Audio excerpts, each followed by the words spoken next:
The reason we started doing short pieces and short movies had a lot to do with just the climate at Comedy Central when we started. They were trying to figure it out. When Comedy Central started, the whole premise was it's going to be like MTV. We're going to show short clips of funny movies with hosts.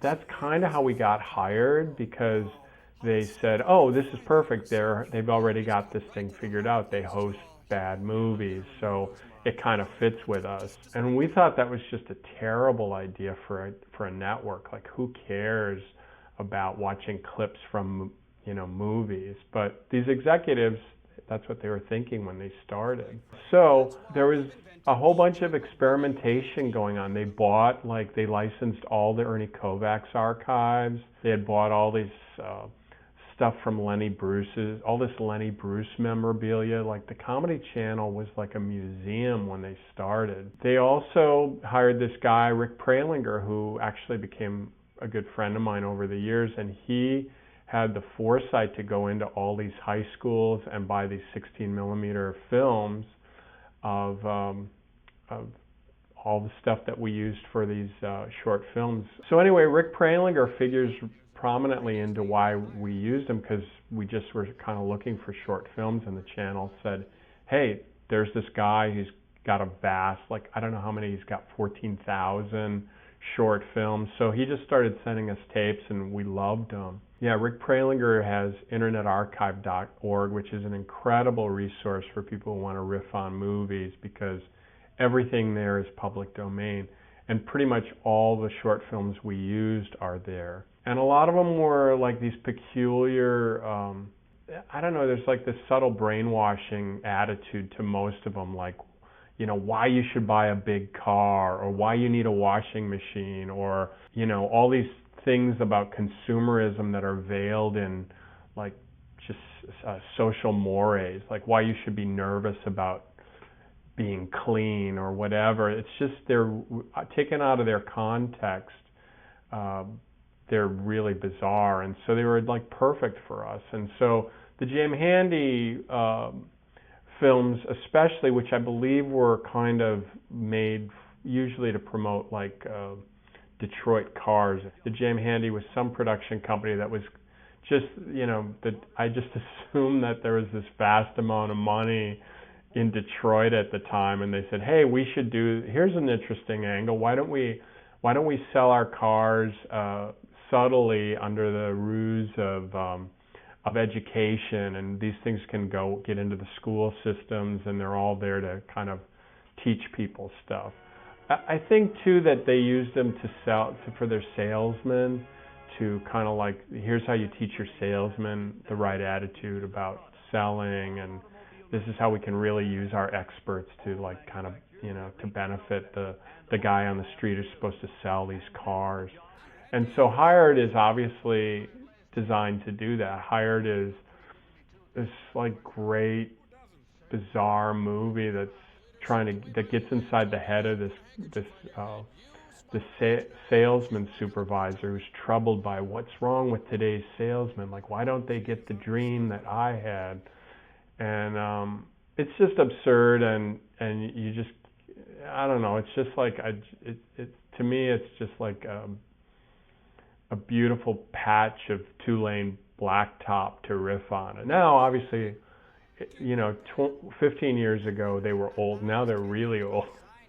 When I was a kid and the movie projector was coming in, the kid from the AV club was pushing the 16 millimeter projector into the room, it meant something was up, like a teacher was sick, or for whatever reason. It's awesome. You get to watch a movie during school. And, in a weird way, I probably saw more movies in school than I ever did in real life. I didn't like go to many movies when I was a little kid, but you'd see movies all the time. And they were right there in the room with you. You understood how they worked. That if you look real close, you'd see the little like celluloid and understand, oh yeah, that frame's slightly different than the other one. So it was really cool. And I think, kids would do funny stuff. I think maybe that's where I kind of figured it out. Like, I remember one kid, in class, there was a kid's head right in the way. You know, it was like the silhouette of this kid, and this other kid stuck up behind him, and he took two pencils and he went like this, so it looked like the antenna coming out of a kid's head. It was like brilliant, and we all laughed. And I think, yeah, you know, it was probably me picking up on other kids being funny and going, oh, that's awesome. I was pretty quiet, I think, in school, or at least I had a really clear sense of what was socially acceptable. And I think it was the other kids that maybe didn't have those same like rules, like, hey, you're supposed to be quiet during a movie, that were saying the really funny stuff that I was going, oh yeah, that's right, you can do that.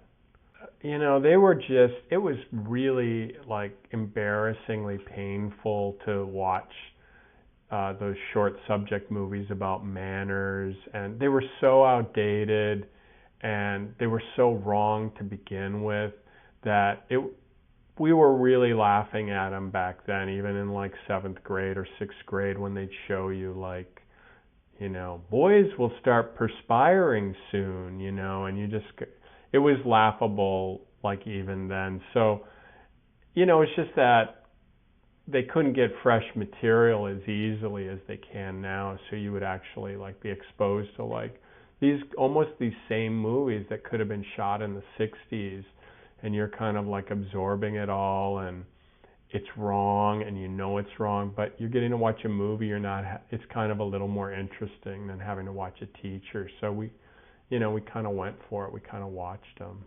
You know, I think given the short films, I feel like there was stuff kind of on the periphery about using these films. I remember a documentary I saw called Gizmo, which really used like kind of found footage in a beautiful way, but showed how funny some of these shorts could be. And most of them were about inventions. But I think I remember, you know, before Mystery Science Theater, you know, I went to a lot of revival movies, or, you know, theaters that just showed revival films, and so that was playing movies like What's Up, Tiger Lily, and, you know, Rocky Horror Picture Show. All those things were kind of in the underground at the time. They weren't really like something you could find on TV. You had to go out to a place and watch them. And so the idea of using these short films, I think, was pretty obvious because they were so weird. And the Jam Handy films in particular just were so much about reinforcing that white man reality. And it was absurd probably as soon as they made it, but given a few years, it just got weirder and weirder as time went on. They're just trying to reinforce, this, you know, I don't know what you would call it, is like Leave It to Beaver reality. You know, so obviously we used those and had a lot of fun with it.